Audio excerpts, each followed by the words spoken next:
Halo YouTube, jadi nih di depan gue udah ada motor KTM Duke 250, Ninja 250, RC 250 sama R25. Kalau ada bekasnya, menurut kalian mana nih yang paling baik? Sorry. Gue lupa ya. Ada CBR 250RR, ada Ninja RR Mono, sama ada CBR 250 yang dual kin ice. Cir, keren juga tuh yang dual kin ice ya. Itu CBR 2,5 apa CBR 1000 ya?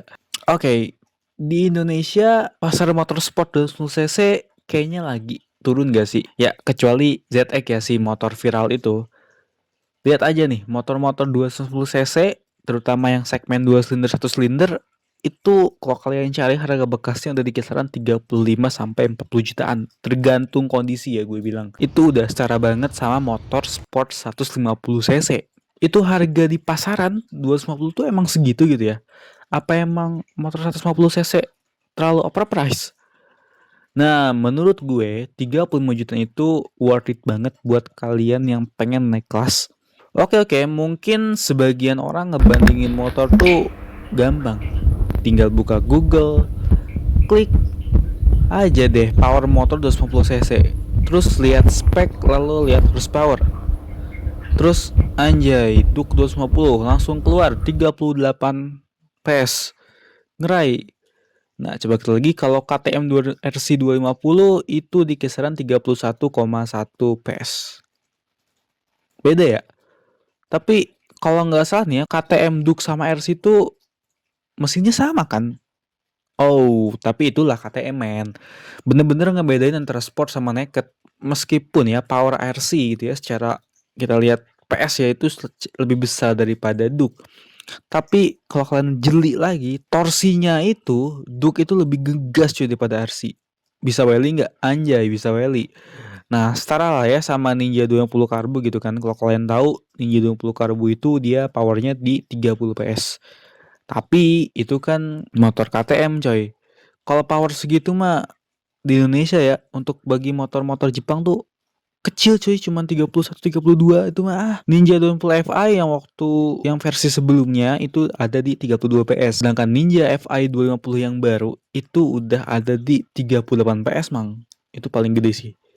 Tapi kita lihat ya pabrikan sebelah lainnya yaitu Yamaha R25. Manteng aja terus 36 PS. Mau R25, mau MT, mau facelift atau yang lama masih aja kagak ada upgrade tuh di bagian mesin. CBR dengan segala gimmicknya, motor Marquez itu 38 PS juga. Cuman katanya yang quick shifter sekarang bakal jadi raja 2 silinder kan dengan 42 PS-nya. Oke, kesimpulannya memang motor Jepang sekarang untuk secara power di atas kertas itu memang menang di atas 36 atau 38 PS lah ya, kisaran segitu gitu kan.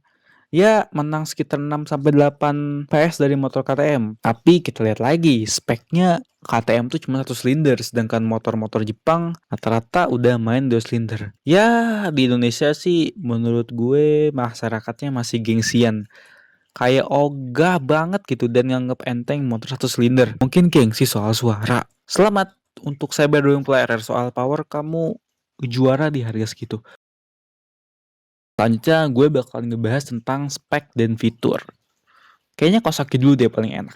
Lihat aja armnya kotak, suspensi teleskopik, gak ada riding mode, speedometer masih manual ya, yang belum ada gear indication lagi. Tapi kalau yang baru sih udah ada. Tapi ya tahu sendiri lah, brand Ninja tuh udah ngelegenda banget cuy di tanah air.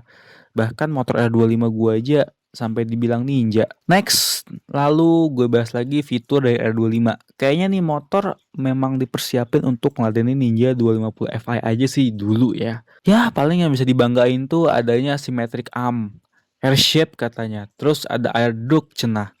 Speedometer juga udah ada gear indicator. Nah, R25 yang baru menurut gue lebih minimalis tapi lebih keren sih.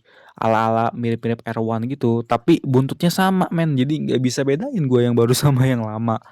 Ya tapi menurut gue motor gue R25 lama tetap lebih garang coy. Dan CBR 250 RR pun hadir dengan segudang spek yang superior dibanding itu semua. Hadir dengan swing arm yang modelnya oke, suspensi depan upside down, riding mode, full digital speedometer, underyoke Showa, dan good looking, good shape. Saber 20R bener-bener kayak mau berantas tuh si Ninja sama si Yamaha R25 tuh ya. Tapi ya kita lihat lagi ya, kalau Kawasaki dan Yamaha itu sebenarnya masuknya tuh ke produk global A2.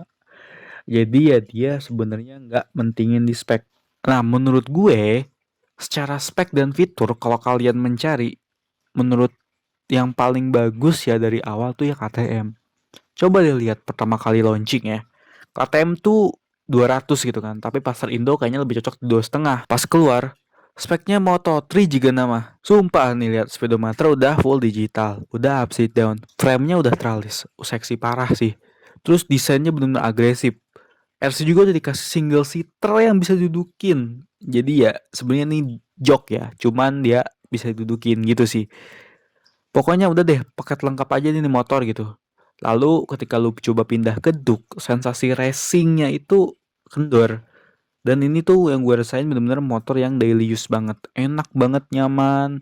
Bener-bener kayak lu pakai RC sama Duk tuh bener-bener motor yang beda purpose gitu. Dan secara passion ya, nggak kayak motor-motor Jepang yang mungkin memang mood gue dalam kutip menghemat biaya aja gitu. Jadi ya sama aja gitu antara sport sama naked. Yang gue rasain ya antara R25 sama MT sama aja. Antara Kawasaki dan Z sama aja. Untung CBR belum keluar. Kalau keluar gue hujat lagi nih CB 2,5. Nah, balik lagi ya ke pertanyaannya ya. Lo tuh beli motor buat apa sih gitu kan? Buat harian atau buat balap? Ya kalau buat harian menurut gue lu fix beli motor R25. Nah ini topik gue yang bakalan gue bahas. Tentang handlingnya. Dan memang menurut gue dan ya apa ya seteman-teman gue gitu yang nyobain motor gue memang R25 untuk soal handling oke. Ini motor nurut banget asli, enak banget cocok buat harian untuk belok-belok. Ya bahkan ya untuk kalau mau balapan juga bisa aja sih, tapi harus di board up dulu cuy jadi R3 jadi tenaganya biar lebih jos. Sedangkan kalau KTM yang udah pernah gue cobain itu dia kayak terlalu nunduk banget sih, racing banget. Tapi bandingannya harus cukup berlebih soalnya ya dia setelannya bener-bener keras banget sih. Mungkin buat track use enak, tapi buat harian gue kurang prefer. Tapi kalau kalian suka yang nunduk-nunduk itu bisa banget beli KTM gitu kan. Nah, kalau Kawasaki jujur aja ya gue nyobain motor Ninja 20 Karbu ini tuh beratnya bobotnya kerasa berat banget. Kalian bisa cobain, kalian pakai Ninja terus kalian tukar ke R25 itu benar kerasa banget entengnya dan keras banget gitu. Bahkan gue nyobain motor temen gue yang karbu itu kayak aneh gitu sih riding posisinya. Nggak tahu ya gue mungkin kalian ngerasain atau emang gue kebiasaan R25 gitu ya dan kayak kurang enak aja gitu prefer. Mungkin udah ada perbaikan di Kawasaki Ninja 250 Fi yang baru. Untuk ZX, sorry men, gue belum pernah cobain ya. Jadi gue nggak bisa ngasih pandangannya. Nah, kalau untuk CBR, lumayan sih, dia lumayan enak juga ya soal handling. Tapi memang, ya menurut gue, tetap R25 sih itu enak banget daily use. Sesuai dengan motonya, bener. Superbike, bike you can ride every day. Ya, mungkin enak sih asik kalau dipakai touring-touring pendek gitu kan. Nah, jadi kesimpulannya menurut gue kalau kalian mau gengsi gitu kan, ya kalian beli Ninja. Tapi secara good looking Ninja oke sih menurut gue kayak moge banget gitu kan, apalagi Ninja 20 Fi yang baru tuh menurut gue itu bodinya big bike gitu. Big bike banget sih si tampilannya. Nah, kalau kalian mau banyak fitur yang berlimpah, beli aja CBR. Itu dia udah ada riding mode dan lain-lain yang menurut gue nggak kepake sama sekali di Indonesia. Dan tentunya di 2,5. Soalnya jujur aja gue test ride CBR 20RR, lu ngapain pakai mode comfort gitu? Kenapa harus pakai comfort? Emang mau dipakai apa sih? Udah aja Sport Plus, lagian tarikannya juga enakan Sport Plus kan buat harian gitu kan. Lu nggak usah ribet-ribet ganti comfort kecuali ya kalau memang powernya terlalu kasar gitu kan. Kalau misalkan Sport Plus 100 horsepower terus comfort lu jadi 50 horsepower itu oke-oke aja buat safety. Tapi menurut gue nggak perlu sih. Nah, kalau kalian mau lebih ke handling, daily use, menurut gue ya R25 ya. Kan rasain sih bahwa memang ini cukup enak banget ya di segmen sport gitu kan.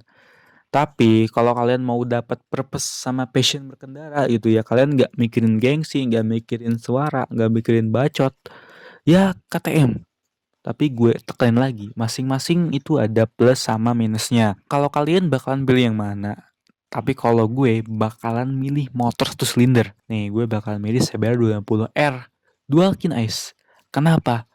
Menurut gue nih motor tuh kayak motor bahan gitu gak sih? Kayaknya asik gitu kalau dimodif ya. Secara looking juga emang asik. Parah, apalagi nih motor udah kenapa motor ini langka itu produksinya cuman dikit banget. Ya meskipun powernya cuma 28 PS sih, tapi kan kalian bisa explore penuh nih motor gitu, performanya gitu kan. Menurut gue ya, kalau dengan kondisi jalanan di Indo itu di terutama di Bandung, kalau Jakarta ya masih oke gitu. Nah, untuk stop and go juga torque satu silinder itu bisa banget diandelin untuk nih motor ya. Dan motor ini tuh ketika gue lihat modif-modifan orang Thailand gitu, kayak motor ini tuh memang upgradable gitu kan.